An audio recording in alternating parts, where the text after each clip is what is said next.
This house is now mine. There's no room for you, Rachel, so get out already. My mother-in-law cheerfully shouted, leaving my husband Bob and I stunned. Returning home to our apartment in the city after successfully giving birth back in my hometown, we found the door unlocked. Fearing that an intruder might have gotten in, we entered cautiously, only to be greeted by my mother-in-law, drinking tea in the living room and making her bold declaration. My name is Rachel. I met Bob at a social gathering and later we got married. From the start, my mother-in-law didn't seem to like the fact that Bob and I had met at such an event. A woman who attends such a scandalous event will never be my daughter-in-law, she muttered from the moment we first met. But I silenced her with a smile, saying, "But Bob also attended that scandalous gathering, you know." Of course, the event Bob and I attended was nothing scandalous. It was hosted by our colleagues from work. My mother-in-law, a single mother, raised Bob with great care. So, it seemed that she was truly sad when Bob moved out to get married. That seemed to be the reason she was always picking on me. My strong heart prevented her attacks from working. My mother-in-law frequently invaded our home, deliberately taking the train over without an appointment. As a salaried worker who only goes into the office about once a week and works from home the rest of the time, I couldn't ignore her persistent doorbell ringing and door knocking, especially considering the nuisance for the neighbors. Bob, whose job requires him to go in every day, is not at home during the day. My mother-in-law, calculating the time when her beloved son Bob isn't around, comes to our house and constantly complains to me. She complains about dishes piling up in the sink, about the laundry accumulating. She goes through every room without hesitation. And when she comes over and complains whenever she sees household chores being done, casually. Then, as if it were her catchphrase, she would sigh, "Poor Bob, to have such a wife. I should have raised him to hold such a much higher standard for women." As for Bob, who she pities, he really loves me, which is a disappointment to my mother-in-law. Originally, I preferred older, dapper men, but Bob, who is 3 years younger than me, pursued me fervently, which led us to dating and eventually marrying.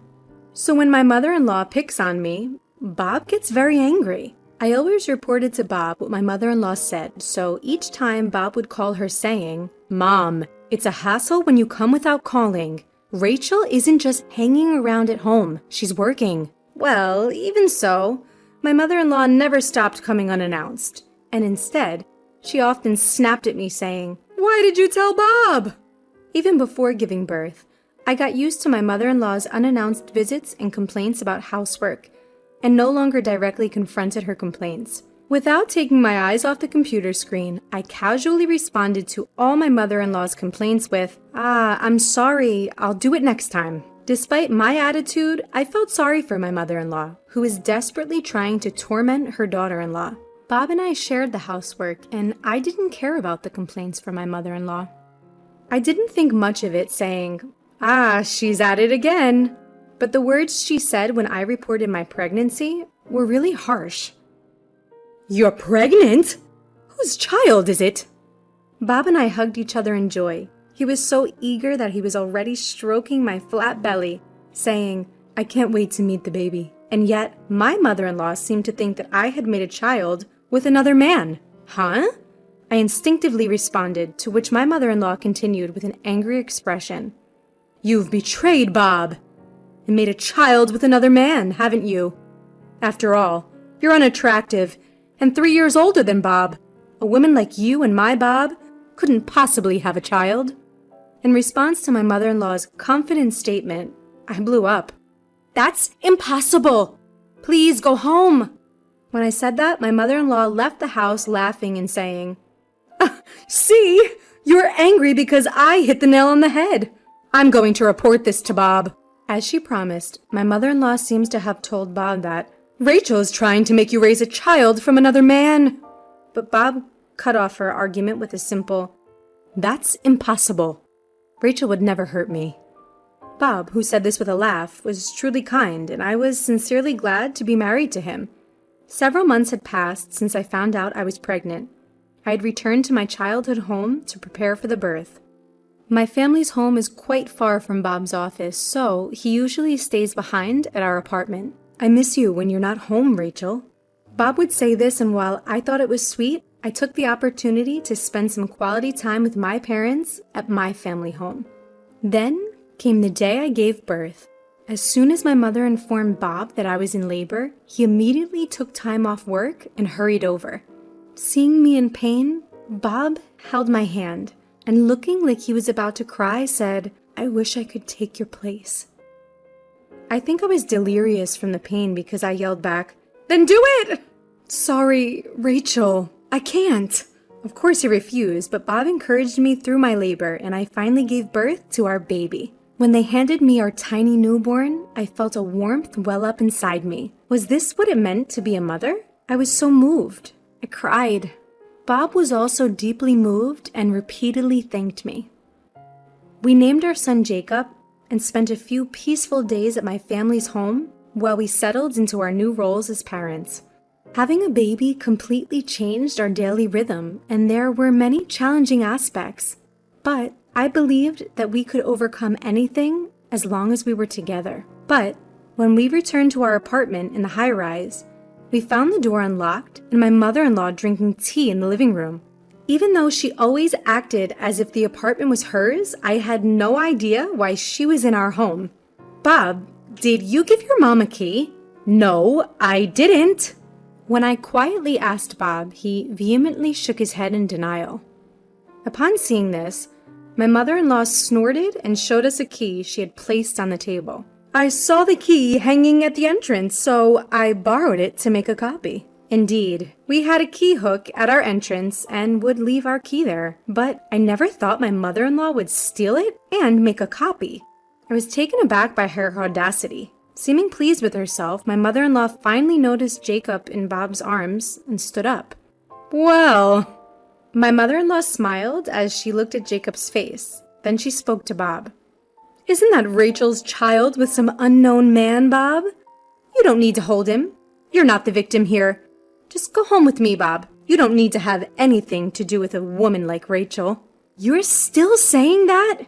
This is our child. I don't mind if you have a DNA test done." "Why should I have to do that? It's obvious when you look at him. The baby is ugly. Just like Rachel. He looks nothing like my handsome Bob." As she said this, my mother-in-law looked from Jacob to Bob. Then, seeing the look on Bob's face, she froze. Bob was glaring at her, a furious expression on his face.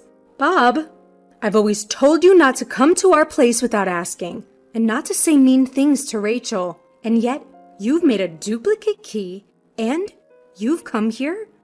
What is this?" "I was just trying to protect you." "What you're doing is not protecting me. All you've done is cause trouble for me. Rachel and Jacob are not ugly. Rachel is beautiful, and Jacob has a cute face. Don't insult my family."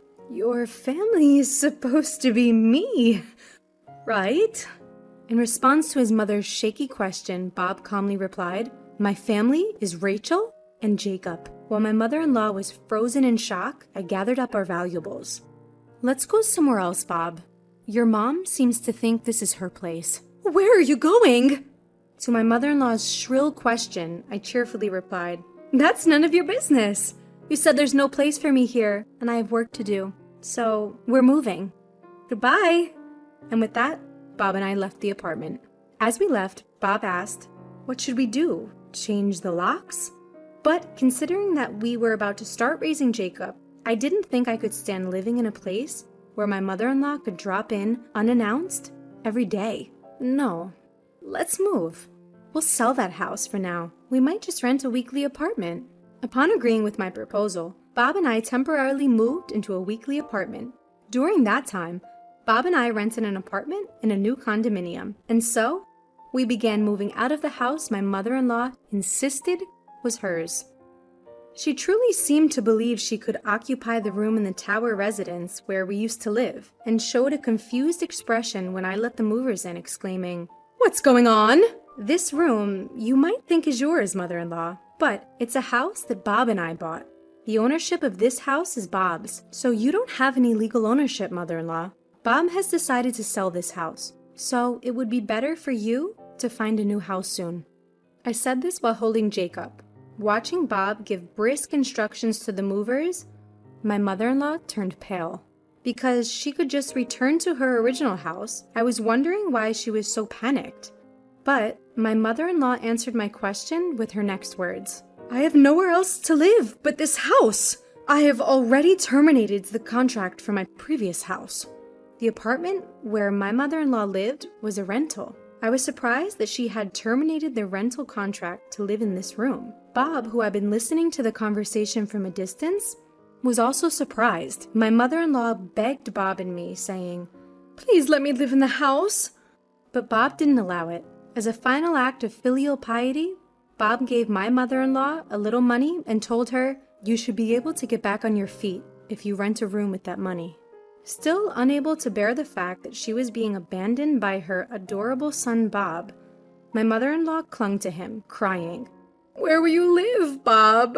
I'm lonely. Please live with me." But there was no way Bob would allow this. I told you over and over again to stop bullying Rachel, but you didn't stop, Mom. I appreciate that you raised me, but I wanted you to be happy that I've become independent and have a family. You relied too much on me, Mom. I think it's better for both of us if we never see each other again. At Bob's words, my mother-in-law collapsed in tears, saying, "No way!" But Bob's determination did not waver.